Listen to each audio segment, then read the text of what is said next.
Dalam pertemuan ini, kita akan melanjutkan pembahasan kita tentang kitab-kitab Taurat. Namun secara khusus, hari ini kita akan belajar tentang kitab Imamat. Bapak, Ibu, Saudara-saudari yang dikasihi Tuhan, kitab Imamat ini adalah kitab yang cukup menarik. Dan ada juga yang mengatakan bahwa kitab Imamat cukup membosankan. Karena apa?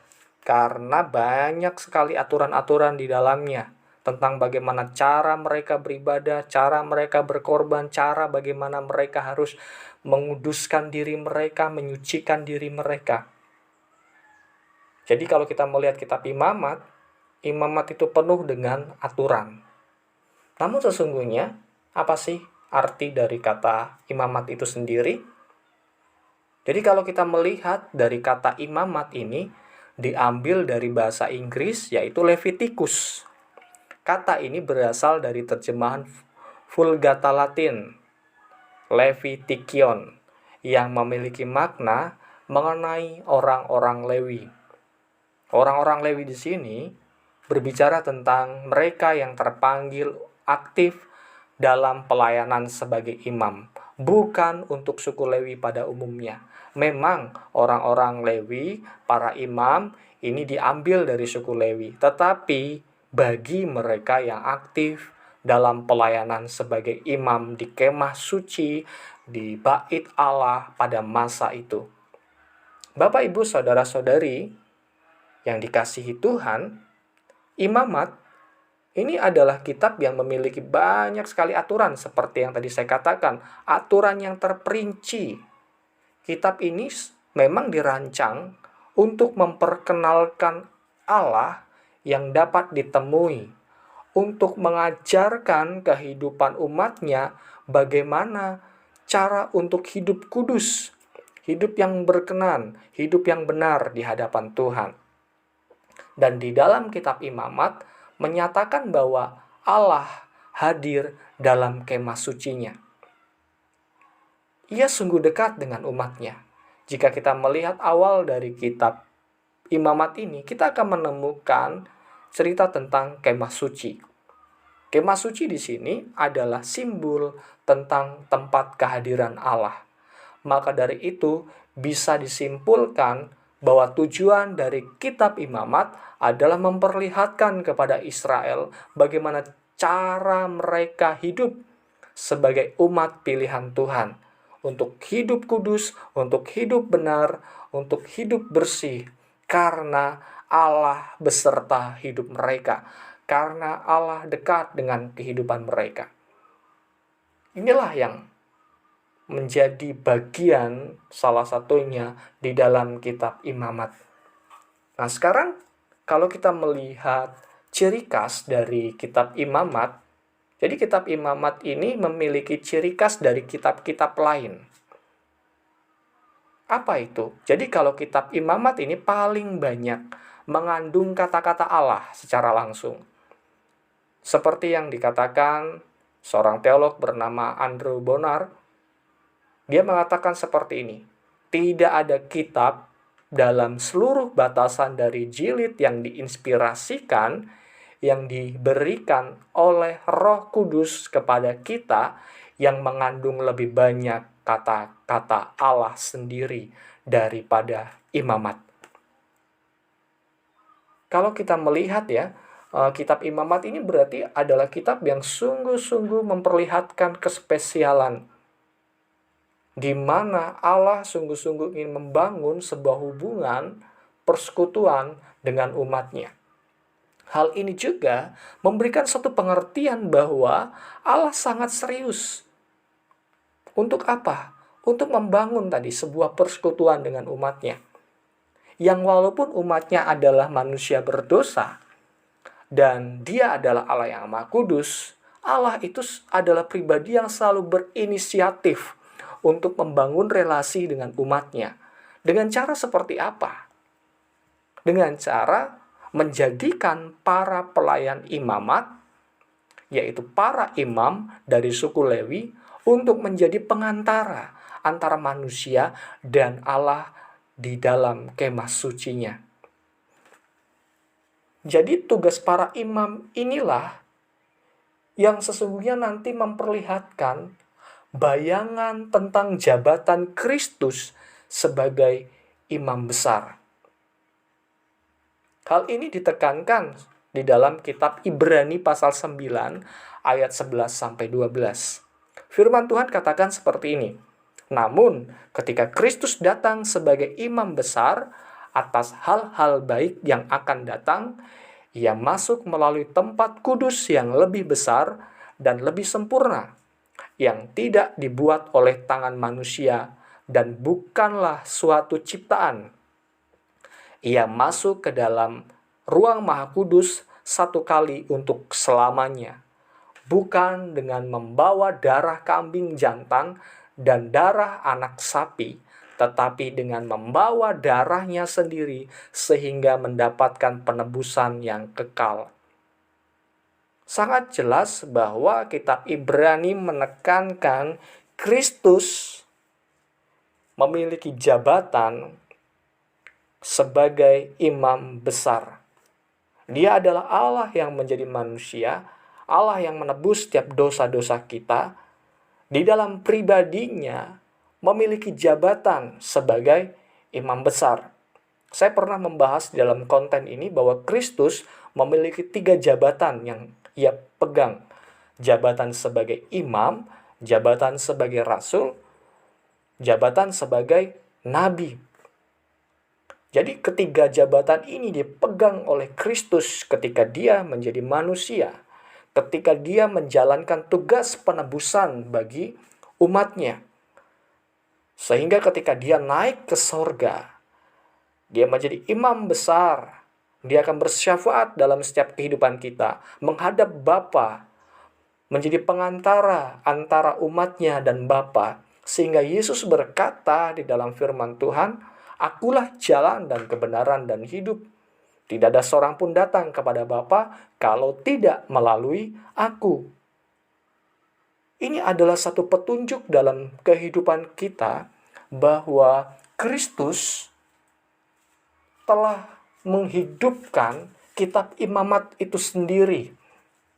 Jadi kitab imamat sesungguhnya memperlihatkan bagaimana cara kehidupan umat Allah ketika mereka harus bersekutu, beribadah kepada Allah. Jadi, ketika beribadah kepada Allah itu bukan dengan hal yang sembarangan. Beribadah kepada Allah itu harus menggunakan aturan-aturan yang Allah berikan dalam setiap kehidupan kita. Tetapi aturan itu di dalam perjanjian lama tergenapi di dalam Yesus Kristus. Hanya di dalam Yesus Kristus yang dimana ia menjadi imam besar, membawa hidup kita di hadapan Bapa, dan Kristus sebagai penebus hidup kita, sebagai imam besar dalam kehidupan kita, bersyafaat dalam kehidupan kita untuk menjawab setiap pergumulan-pergumulan yang ada dalam kehidupan umatnya. Nah, sekarang kalau kita melihat ritual-ritual yang ada di dalam kitab imamat ini, sepertinya ritual-ritual ini adalah ritual yang sangat kuno. Dalam ibadah harus ada kurban-kurban yang disembelih, harus melakukan ini, itu. Yang menjadi pertanyaan sekarang, apakah ritual peribadahan itu masih relevan di masa sekarang yang kita sudah menikmati anugerah Kristus? Begini jawabannya. Secara seremonial law atau yang disebut dengan hukum yang berhubungan dengan upacara keagamaan sudah tidak berlaku lagi. Tetapi makna dari hukum-hukum itu tetap berlaku. Misalnya seperti ini contohnya.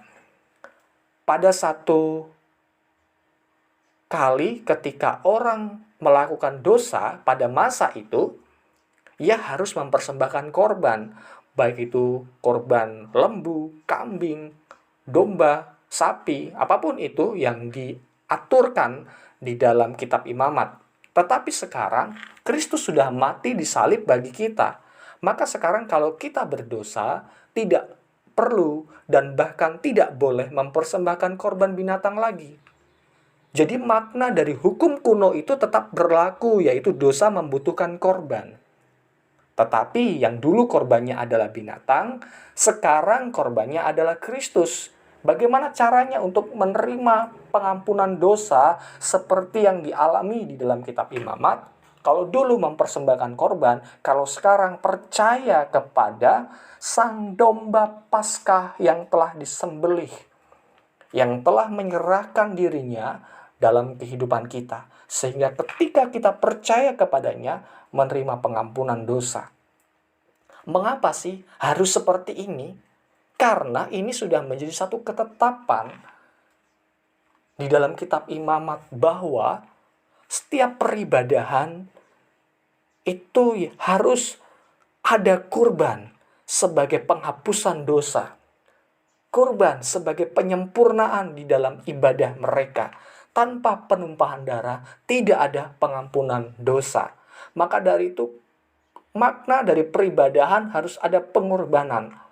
Namun sekarang pengorbanan itu telah tergenapi di dalam Yesus Kristus. Kita tidak perlu lagi memberikan kurban-kurban binatang karena Kristus sudah menggenapi semuanya.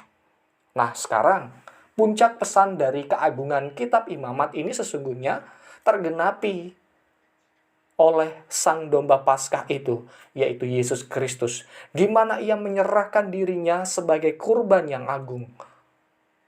Maka dari itu kalau kita melihat kitab Imamat ini, tidak bisa lepas dari perjanjian baru.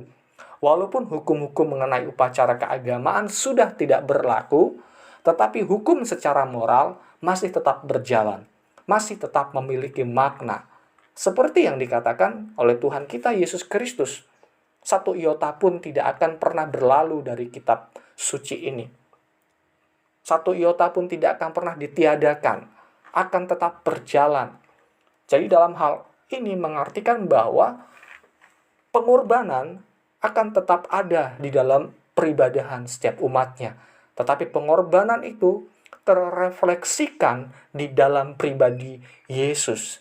Dan Yesus sangat sempurna untuk merefleksikan pengorbanan agung itu melalui penyerahan dirinya di atas kayu salib.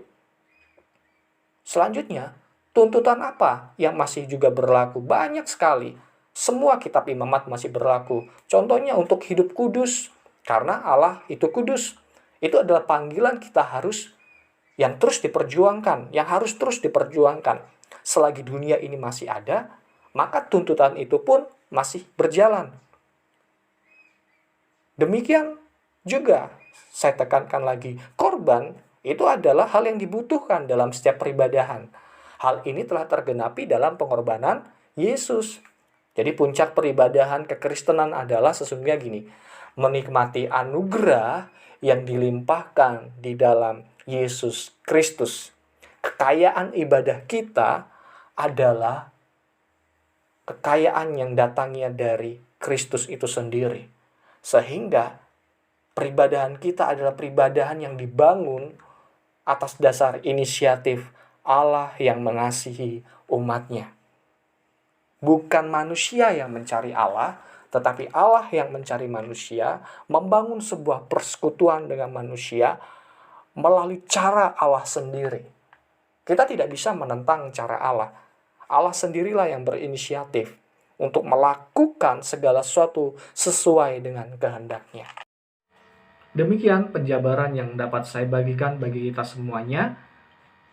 Hal yang perlu saya tekankan bahwa tanpa mengetahui isi kitab Imamat, peristiwa yang terpenting dalam seluruh sejarah manusia mengenai penebusan, yaitu melalui kematian Tuhan kita Yesus Kristus, tidak mungkin akan dimengerti tanpa kita mengetahui kitab Imamat. Melalui kitab Imamatlah kita mengerti betapa pentingnya pengorbanan di dalam setiap peribadahan yang kita laksanakan. Kiranya penjabaran ini dapat menjadi berkat dalam setiap kehidupan kita bertumbuh di dalam firman Tuhan, kita semakin mencintai firman Tuhan, sebab firman Tuhan adalah pelita dalam setiap kehidupan kita, sangat bermanfaat untuk kehidupan kita, untuk membawa hidup kita bertumbuh di dalam Tuhan kita, Yesus Kristus. Tuhan memberkati kita semuanya. Shalom.